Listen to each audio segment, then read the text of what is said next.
Morning, everybody. Welcome to another episode of the Focus Daily Show. First of all, I'd like to begin this show as I begin every show by giving all praises due to the Most High and His Son, Jesus Christ. It is through them that I am being sent with this truth as a chance for grace, redemption, and salvation for all, including self. The Reconstruction Acts. Okay. Under the guise of protecting Afro-American voters, the Confederation began introducing legislation which would allow the isolation and reclassification of each ethnic group, making it possible to replace the law of the land with maritime law and admiralty law. The 13th, 14th, and 15th Amendment reconstructed slavery into a new, all-encompassing monster, debt slavery. So, here we are after the Civil War, after Lincoln attempted to rebuild this land into the image and to the will of the Most High, allowing peace and prosperity for all. But once again, Swiss bankers, Nazi-minded, demonic individuals refuse to let God's will be done. So, through legislative trickery and legalese, they began to introduce things such as the 13th, 14th, and 15th Amendments. This became known as the Reconstruction Acts, along with other acts and ratifications that they introduced. But the main ones that rose from this era became known as the 13th, 14th, and 15th Amendments. So today we're going to look at those. We're going to look a little bit into this Reconstruction era. Hopefully everybody having a nice day. Sorry about the sound on the show. I'm trying to get into that. But in the meantime, this truth must be made known, whether the sound quality is good or not. All right, let's go. Reconstruction Acts, Reconstruction Eras. All right. History Channel, History Site, History.com, Reconstruction. Reconstruction, 1865 through 1877. The turbulent era following the Civil War was an effort to reintegrate Southern states from the Confederacy and 4 million newly freed people into the United States. See, these 4 million newly freed people, if you've been paying attention to the show, were foreigners. They began to integrate these foreigners into the land, and through legislation made available through Lincoln, now foreigners were allowed to equally participate in the blessings of this land. So, yeah, that's the best way to put that. Let's continue. Under the administration of President Andrew Johnson in 1865 and 1866, new Southern state legislatures passed restrictive black codes to control the labor and behavior of former enslaved people, which are the foreigners, and see, they separated and made a distinction between the two, and other African American or Afro American individuals. So, we're about to begin to speak about reclassification. When we lost our original classification as the Israelites, as the children of the Most High, as the chosen ones of this land, and we gained a new classification as black. These things became known as the color of law. So as you see, they're introducing these codes, the black codes. Let's scroll down a little further.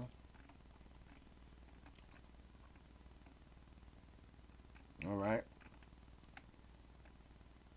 At the end of May 1865,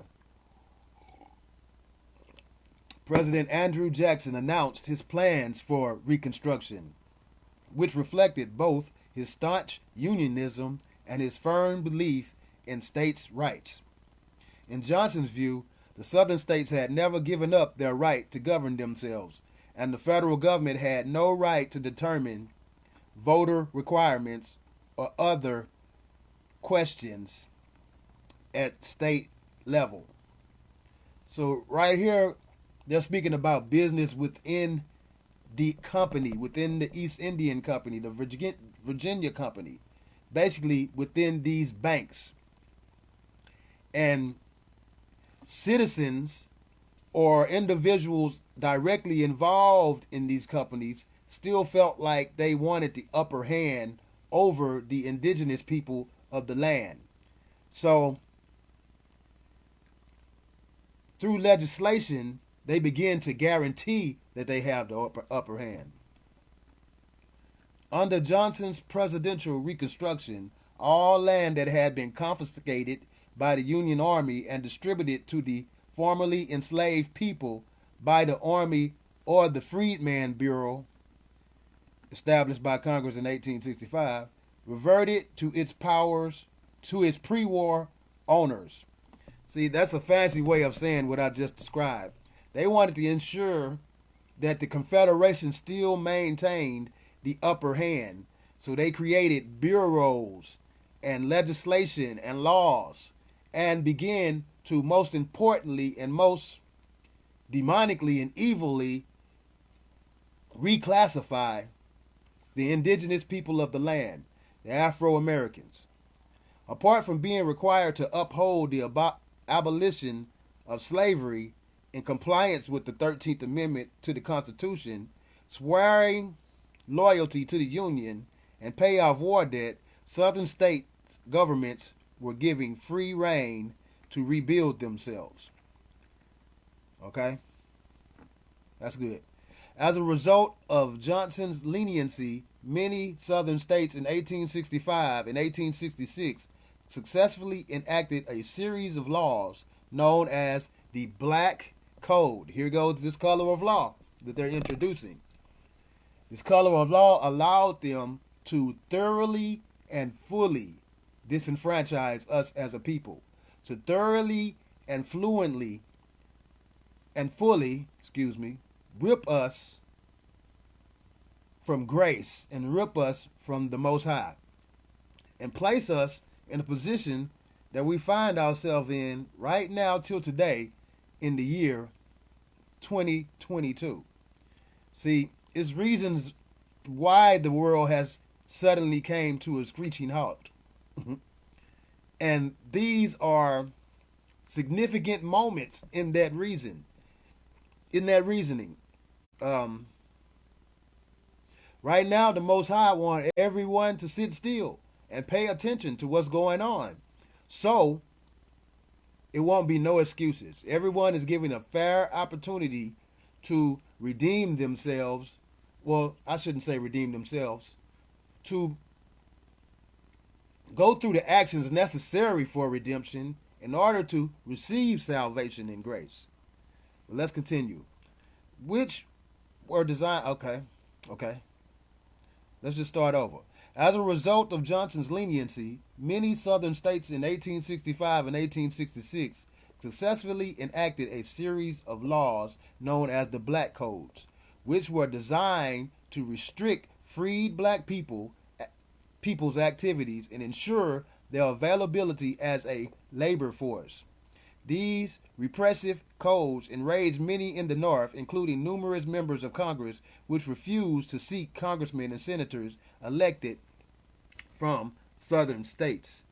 You know, this bottom part, you can just ignore that. This is where the trickery is at. Black codes, which were designed to restrict black people's activity and ensure their availability as labor forces.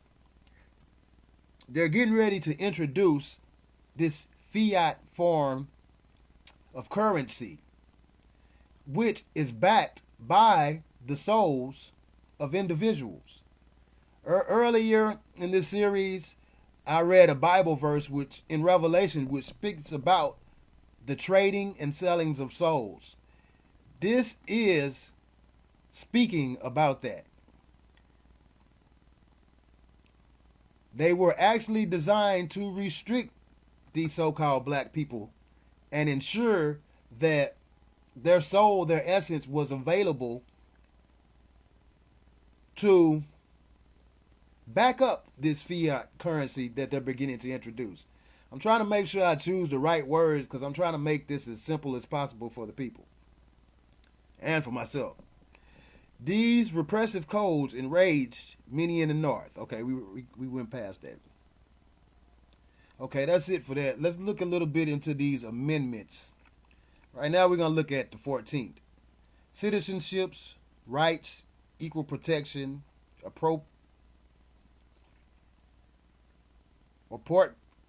I can't read that word for some reason. Apportionment, Civil War, debt. Just going to read a little bit. We read over here. All persons born or naturalized in the United States and subject to jurisdiction thereof are citizens of the United States and of the state wherein they reside. This word citizen is a very tricky word. The only way you can actually become a citizen is by agreeing to participate within these companies, these banks. We're just going to say the East Indian Company. Once you agree to participate with their laws and with their ways, you officially become a passenger on the citizen ship, or you officially gain citizenship. These words will become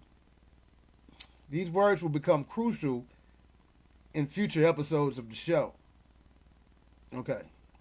Just trying to make sure I point out these words right now at this moment.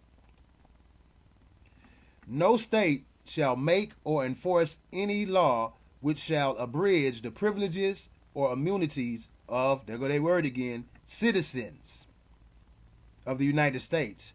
So basically, these amendments gave the East Indian Company the upper hand over the land, allowing them to introduce maritime laws or water laws over the laws of the land. They officially begin to place the land under water, which hence led to ships or citizenships or ghost ships, as I introduced earlier in the show within this series. Okay, that's enough for today, because I spoke about several complex themes or complex ideologies, and I want to keep it short and simple. But until next time, Focus Daily.